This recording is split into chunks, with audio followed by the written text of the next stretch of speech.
Welcome to the Modernize or Die podcast, CFML News Edition, where we keep you up to date with everything going on in the Cold Fusion community. We'll share the latest news on events, releases to engines, frameworks, libraries, and tools, as well as spotlighting quality content from the community.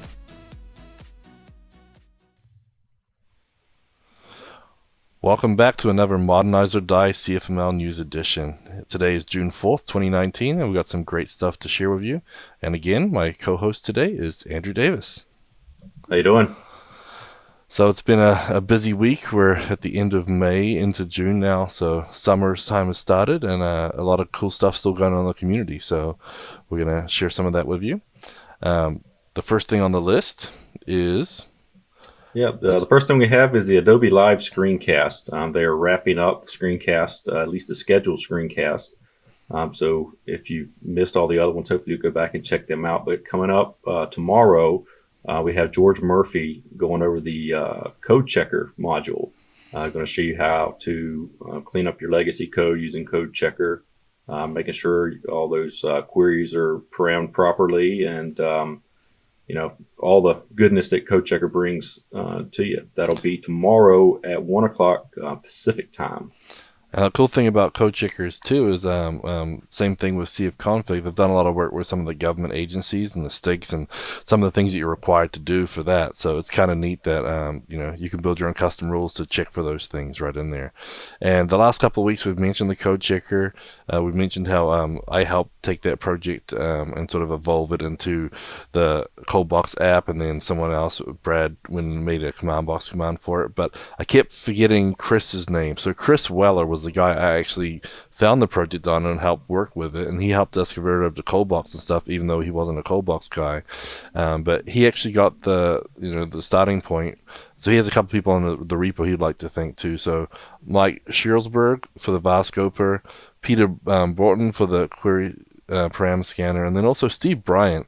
I guess he started that with, the application was actually called CodeCop, and that was up on RioForge, which is no longer available. But so those guys, and again Chris Weller, he was really helpful and helped us really make it into what it is today. So I want to make sure we give him props because it's a cool project and it's a really good thing going forward. So thank you, Chris.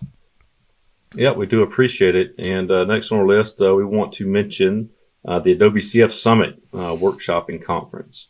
We've been mentioning this every week because it's coming up. It's going to be on the list. We don't want you to forget about it. It is October 1st and 2nd for the actual conference. And tell us what all, from your experience of being there, Gavin, tell us what all we plan to expect.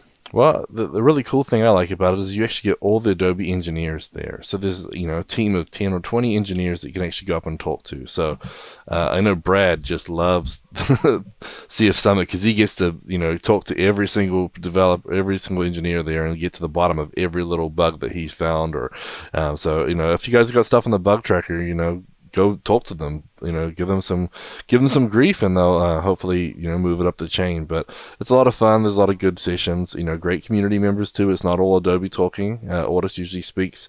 We've all had me, Brad, Luis, and Eric and John Klaus, and we've all spoken the previous year. So it's kind of funny. I think we have more Ortus speakers than Adobe sometimes. But it's good to get community members, and a lot of people who speak into the box are also there too.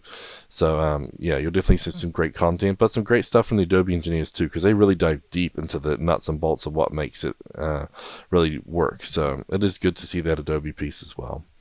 But just like we mentioned last week, the call for speakers was open, but now it is closed. So you cannot submit your session, but the early bird pricing for the specialist program and the conference is still available right now. They said they're going to end at the end of the month, but it's 4 days in, they haven't changed it. So if you guys want to do it, I recommend jumping on that price. It's only going to double and probably triple. I think at the end of right before the conference, it's about $400 for the ticket, which is probably a good price. But $99 is a steal, so don't miss out.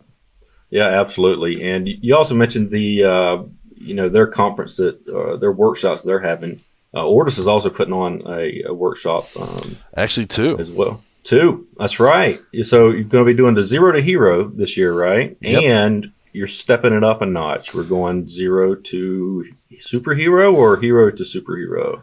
Yep, going from hero to superhero. We're Excellent. going to do an API edition, so we'll look at JWT, Java Web Tokens, and we'll be looking at a lot of API-based stuff. So the Zero to Hero was too good to basically shut down, so we decided to have that one as well. So Eric Peterson and myself are going to lead the Coldbox Zero to Hero, which again is a great one if you've never done MVC Framework, or if you have but haven't done Coldbox, or if you just started Coldbox and you want to sort of tie everything together.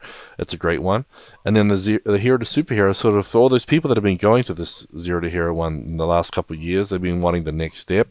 This one dives deeper. You do more modules, more API related stuff, a little bit more REST, and we think it's going to be a great one. That's based on what Luis did down in Spain a couple weeks back. He was doing this, and he got some really good feedback on it, so he's got to keep building that up there.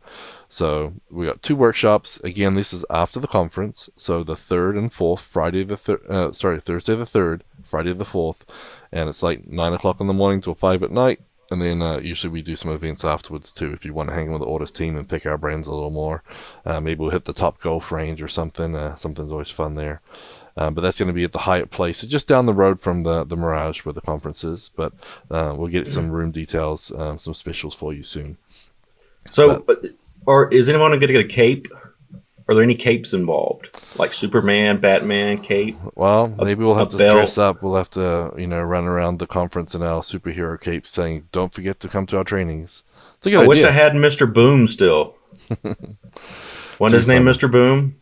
You remember Mr. Boom? I don't remember Mr. Boom, but I'm that not Into the Box, the cutout. Oh yeah, the cutout. That's right. Yeah, I have him here, but he kind of got damaged.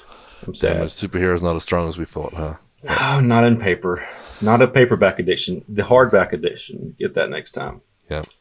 Also, Adobe has their training as well. So before the conference, the day before, they're offering the specialist program.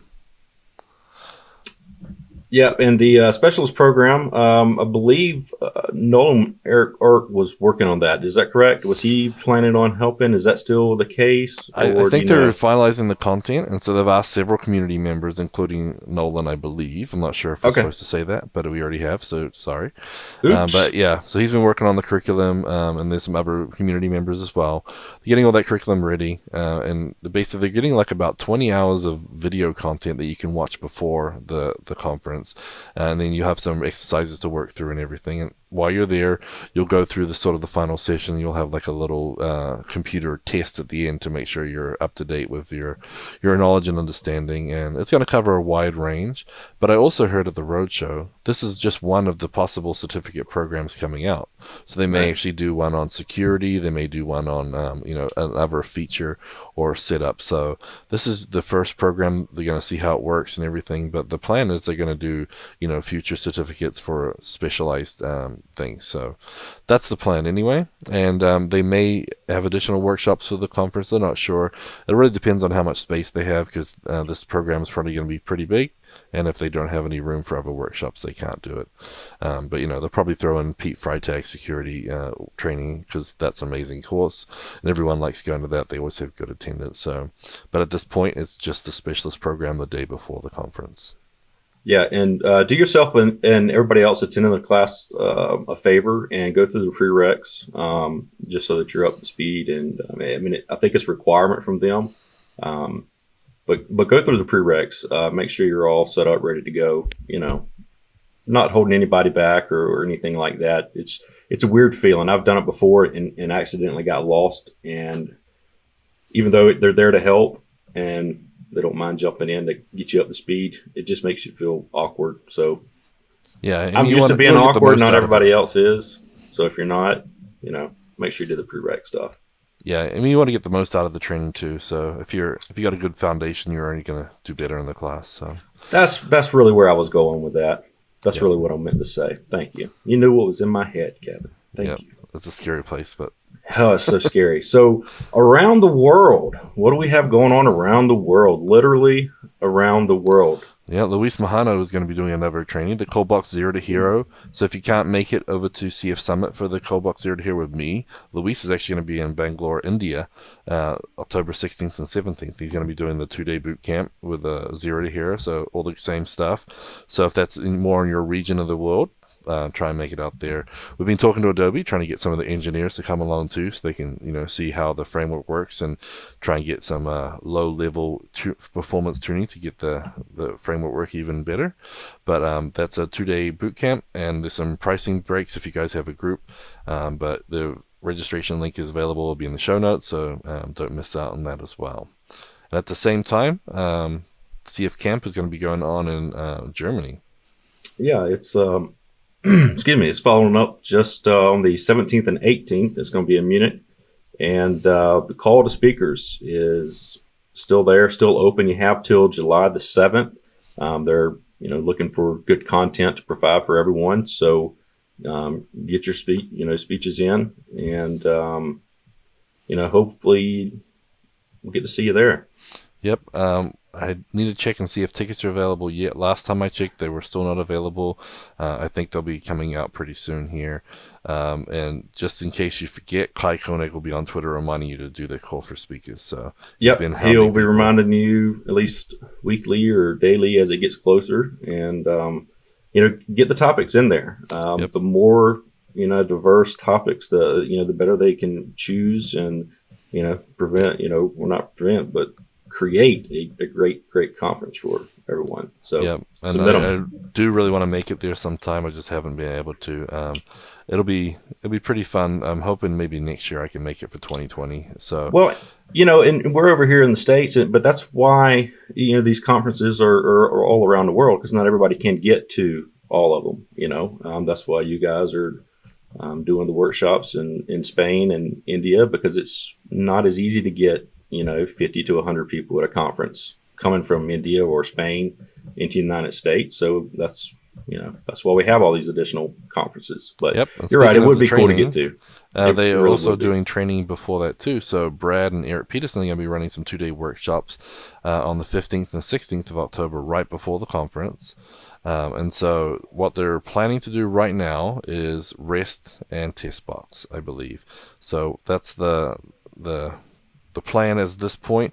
We haven't released all the information and created the booking pages yet. So if anyone wants anything else, let us know. But at this time, it looks like we're going to be doing REST and test box. So they'll each have a 2-day workshop on that. So if you guys want to check it, we'll give you more details as we get them. Hopefully we'll be finalizing that in the next week or two. Yeah, and I'm looking over here in the chat that we have here on YouTube, and Sam at InLeague, he is suggesting that Ortus and the Adobe engineers have a thumb wrestling Olympics. You think we could probably pull that off? Well, I know that they've done the sumo suits before. I'm not sure if we could pull that off, but at CF Summit, I'm close enough to drive. So whatever we need, I can probably bring it in the party bus. So we might have to do something there. They're having a big party. I'm not sure what they're doing yet, so we'll have to check with the Adobe guys and see what we can have. A little thumb wrestling. We could do some sumo wrestling. I know Brad's pulled that suit off before. Yeah, I don't need the suit. Would you and I? That's what I was going to say. We wouldn't even need a suit. Let's don't go there. So, man, on to the blogs, tweets, and videos of the week. Yeah. Let's cover these here. Week. It's been a busy week. So, John Wish, or I think it's Elias Yorick. I'm not sure how he pronounces his username, but he's been posting a lot of cool stuff on the coldfusion.adobe.com community blog site. So he's got a lot of cool stuff going there. So he's been looking at some of the new 2018 functions and how they've changed. And so one of them, he was looking at the replace function, how it now supports a callback. So you can basically pass a closure into it. Instead of having the default, just replace this text with that text, you can actually do something a little cooler with a closure and do some better processing, which is pretty neat. So we got a link for that there. And he also talked about array reduce, how you can have an initial value when you do the reduce, or you could just use the default argument in your closure that you're using. But he was telling you the pros and cons of why you should do one or the other. So it's kind of interesting. He's got some cool stuff there. And that community site, a lot of blog content is posted there. So if you guys want to find out more about Cold Fusion content in general, just go to coldfusion.adobe.com. The community site's there. The contributors actually earn points. And I think if they earn so many points, they get free tickets to the CF Summit conference. They get some cool other stuff. Of course, Charlie Earhart's posting a lot of great information there. But John is actually high up the list as well. So you get a little leaderboard of who's done the most. So definitely worth checking out. There's a lot of great content there. So that was pretty cool. I found those. I was like, it's kind of interesting. Yeah, I was glad to see that come back because I remember way back in the day, the community forums, checking those constantly. I mean, we didn't have Slack at the time, Yep. that's where we all went to get information and share information, and it's really cool. I'm glad to see that they've got the this community portal back. Yeah, it's kind of cool because it's just blog posts and videos and tweets, and so it's trying to be a central location for all this stuff. So if you have it on your site, you can repost it there, and it's sort of a nice centralized place. And we'll probably try and grab some of the featured items from there and share them with you guys as well. Well, and too, one of the good things about them dropping the old one after years and just now coming back is pretty much everything that's going to be there is going to be modern and new content. You're not going to need to look to see that it's a dated blog post of 2001 and Yep. version CF9 examples. It's all going to be up to date and modern. Yeah, this was a new sort of initiative they started a couple of years back at CF Summit. They announced it, and looks like it's going pretty good. To be honest, I've got to get more of my stuff out there, but it's hard to keep up with the 3 or 4 blogs I'm already running and this. But I need to do better with that, so I'm going to try and put some out there. But it looks like some other people in the community being busy as well. Matt Gifford's released some new API for Google Index. Yeah, and so this Google Index, I took a brief look at it, and basically, instead of using sitemaps, they still recommend you use sitemaps, but it gives you the opportunity to tell Google, hey, this page is updated, and so that they could go in there and re-index it. Now, the current implementation from Google, according to their documentation, is that it really only works on like job posting type listings and live videos. So, Gotcha. for instance, we want to, when we post this blog on Modernize or Die.io, it could ping Google right then and essentially would be able to, if somebody were doing searches, in theory, show up in the Google video search. Nice. I think that's really cool. I think that's how they get all this, where you're able to get live content in your top parts of your search instead of waiting for something to get indexed. Yeah, It's gonna especially on the be new a stuff month you old. see where it's like posted 14 minutes ago and stuff like that. Yeah, they're not indexing that thing, that quick, and that's part of what that Cool. Google indexing API. So I'm looking forward to playing with that. Yeah, Matt honestly. Gifford does a lot of great API wrappers. He's got a lot of cool stuff there. Done a lot of work with OAuth and everything as well. So definitely check out his little collection of tools. But, Oh yeah, Matt. He's got the JWT. I don't want to get off on that one, but yeah, I use his JWT plug-in module, whatever you want to call it. Yeah. And there's a handful that I just use. I adopt them as my own. Yep, for sure. And then Michael's at it again. Yep. He's at it again. Thank you, Michael. Yep. So this one's basically he wrote a blog post called CF, A Legacy of Legacy. And so he sort of dives into a little bit more about why Cold Fusion is known as a legacy language, and and he's trying to get to the bottom of this and try and show people that there's a lot of other languages that have similar issues, and how can we sort of improve it. So a nice one there. Again, we'll have it in the show notes, and it's on the michaelbourne.me website if you want to go check out his blog. He's got a lot of cool stuff, and he's doing a lot all the time. He's got that CI newsletter that he's working on, an email course on Bitbucket pipelines, which Bitbucket pipelines are pretty cool. I'm really enjoying using them. It's one of the several pipelines I get to use for all my different customers. But Yeah, I I like the approach that he's taken on this. Stir the pot a little bit, and then just some zingers, and then I wouldn't say justification, but clarification as to his explanation and his angle of things. And it's really good to get people's different perspectives, and hopefully somebody will read this and they'll be able to understand why we keep telling you that CF is a modern language and it's not dead or dying. Yeah, or and anything. those blog posts would be good things roll. to send to your customers if they're having doubts about Cold Fusion. Those are the type of things you need to hand off. So Yeah, and this is one thing I really don't understand is why do clients come to developers asking them what language they use whenever all they need is an end product? It was like, do you go to the doctor and ask him what brand scalpel he uses? Yeah. I don't get it. I don't either. But we're faced with that, and so here's some more information that you'd be able to hand on to those types of clients.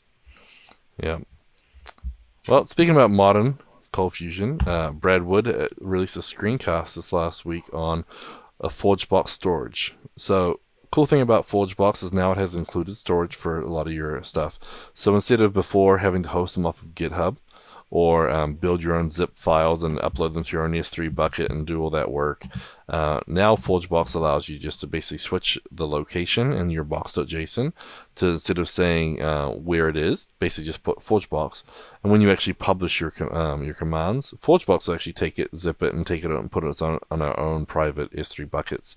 And then when people are searching from ForgeBox, you can use it. So he shows you how quickly it is to get it up and running using that. So you can save yourself all the headaches, save yourself the S3 setup, nightmare with IAM and everything else, and save yourself a few pennies as well, and get that up and running. So we got that on the Ortus blog, and we got a link there as well. He's trying to get more screencasts out, so if you don't see one in a while, bug him, and let's keep that moving. Yeah, absolutely. And also want to mention there's another community member. His name is Jordan Clark. He has released a ton of API wrapper modules. I believe these are probably for a lot of applications that he's needed, and he's probably been hanging on to them for a while and has just released them publicly. Yeah, he's got like 19 listed. Yeah, here. there's a ton of them. I mean, there's some from connecting with Coinbase.com, some AWS SES, simple email service things. He's got a CDN one with Fastly.net. Yeah, there's a Twilio one as well, tinypng.com. So he's got a lot of API wrappers. Yep, some MailChimp, Postmark, some email ones there. Not even sure what Kickbox is. He's got that there. Some Internet Video Archive stuff. So he's got a lot of cool stuff there. So if you guys are looking for some APIs, remember ForgeBox has a lot of great stuff, and a lot of community members are uploading and contributing. We really appreciate that. Yeah, absolutely. And currently what you can do is you can go search, sort by the newest, and you'll see all of his, or pretty much the newest. But then you can click on his profile and actually see all of them that he has listed there. So go check them out. Utilize them. Hey, if you have problems with any of these at first, if it's not implementing the way you think it needs to implement, I'm sure he's going to, like a pull request. I mean, that's what the community is all about. Open an issue, start a conversation. Yeah, because it probably never come down the same path or the same obstacle you might come up with, just because their implementation when they wrote it might be different. So yeah, just keep that in mind. I mean, don't just throw out a module and quit using it just because it doesn't do 150% of what you think it should do. Yep. And speaking about great modules, we have some more modules as we look at the ForgeBox module of the week. So this one is one that we actually use inside of the ColdBox 0 to Hero, and we actually use several modules in that class to sort of get you introduced to using modules. But this one we're going to talk about today is CBGuard. So CBGuard again is up on ForgeBox. You can install it by just typing box install CBGuard, and it was actually created by Brad Wood. So that guy again. But the cool thing about it is it just basically uses annotations in your handlers. And by just adding secured, it means that if someone tries to hit that action in that handler and they're not logged in, it automatically kicks them out and tells them they have to log in. You can also use permissions in there too. So you can do secured equals, admin news or something. And then now all of a sudden the admin news permission needs to be on that person's account, otherwise they can't access it too. That's cool. You can do it at the action level or at the handler level. And all it is just a little bit of annotation. So instead of having to do these if statements everywhere, it handles it for you. Yeah, literally. It's just adding metadata. Like in a function, if you say function create, do your event, PRC, RC, close, add a space, type the word secured, and then that function is going to be required to only be executed by anyone who has access to it. And the cool thing, you may say, man, I've already got a login,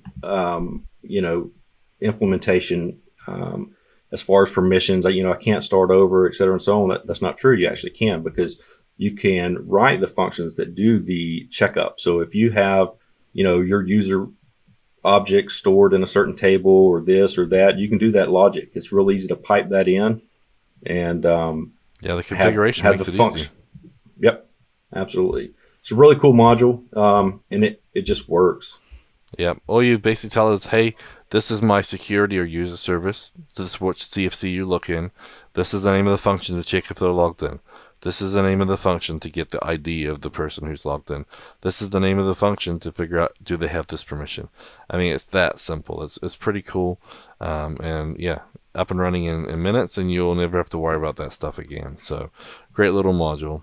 So Yeah, absolutely. now we move on to VS Code, hence tips and tricks of the week. So this one's an interesting one. I just started using recently. Called Peacock. This is my favorite. I love this mod, or this, whatever you want to call it. Extension, yeah. Extension. So this is Peacock. So Peacock is something made by John Papa. So he works with, I think he's part of the Microsoft VS Code team, or he's definitely a Microsoft guy these days, but did a lot of work with Angular, so popular guy. But this guy's, he released it. It's got almost 500,000 downloads, 5 stars. And it's really simple. All it does is when you start up a new VS Code window, it basically changes the color of the Chrome on it. So the top bar, the status bar, maybe the sidebar, and you can choose which ones you want to change. But basically it makes sure that every VS window you have open is a slightly different color. So if you're working in a project, you can see, oh, that's the green one. Okay, I'm working on the Ortus site, it's the green one. A client site might be blue, and it's just got all the different colors of the rainbow, basically. And you can even do custom colors as well. So if you have a specific color of like a client logo that sticks out in your head, for instance, if you were working with, I better not name a name like that, but like with Ortus, you work with Ortus, and I work with the InLeague, and the main project there is a green bar. And it allows you to switch over quickly and then know what your code base is, right? Yeah. So it's a quick indicator. Oh, yes, I'm working on this project. Oh, yes, I'm working on this project. Or heck, I'll probably have 3 or 4 open at the same time. Or 10. And yeah, and so it just allows you to visually know what is in front of you, what your code base is. Kind of like, it's so funny because we all go back to old school ways. Remember the tabs on your notebook in school? In elementary school, the color tabs. Man, that's what this is for VS Code, essentially. It's something so simple, but it really helps, keep you with the flow, keep you flowing, keep you coded. At least me, anyway. And everybody that I've mentioned it to has enjoyed it. Yeah, I mean, I just like the fact that if I'm, I've got one set of code that I'm using as a reference and another one that I'm actually writing the new code in, I can just easily flick between them and put my mouse over the window in the bottom of my Windows bar, and that colors them inside the preview too, so you can easily find it.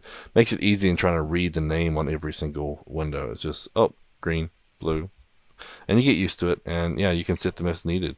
So it's pretty cool. And you can commit that information to your repo because it saves it in a .VS Code folder. So if it's something that's adopted by the whole company, that's really cool too, because then everybody would have that same feature or what have you. So it's pretty neat. Really neat. Again, it's just a little extension. We have the link in the show notes. But yeah, it's called Peacock. So John Papa, VS Code -Peacock. Yeah. All right. And we are at that time of the show where we slaughter some names. So we want to thank all the Patreon supporters. You're basically what makes this podcast and other things possible. Just like that $4 storage paid for by open source support. Yep. So absolutely. So I encourage you to join me along with Gary Knight, Jan Yannick, Joseph Lamory. Lamory.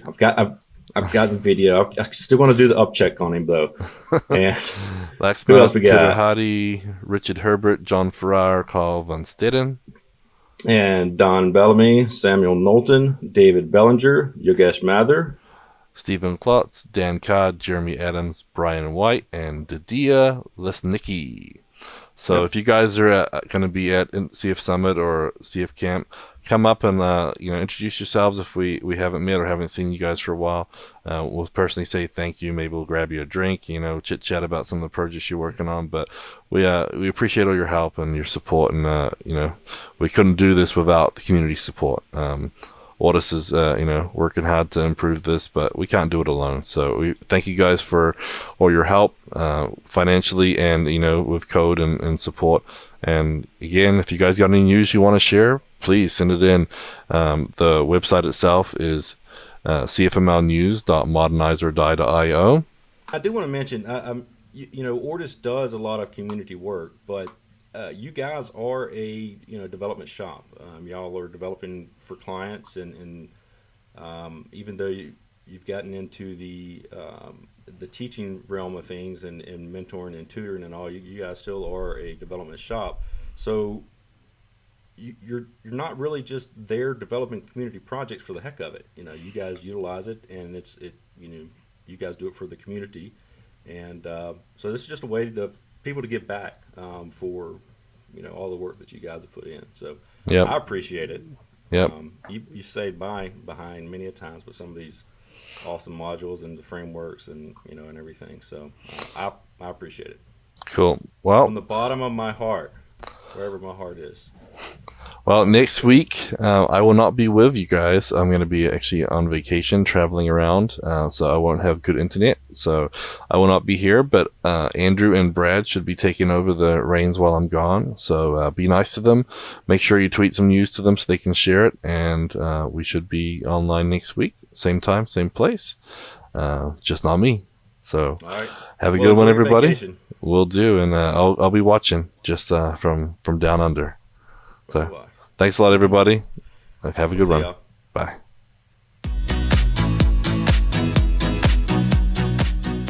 Show notes for this episode can be found at cfmlnews.modernizeordie.io, where you can also subscribe to your favorite podcast player like Spotify or iTunes. We also have the link to YouTube to find more videos just like this. The music used in this podcast is under a royalty-free license from Sound.com and Blue Tree Audio.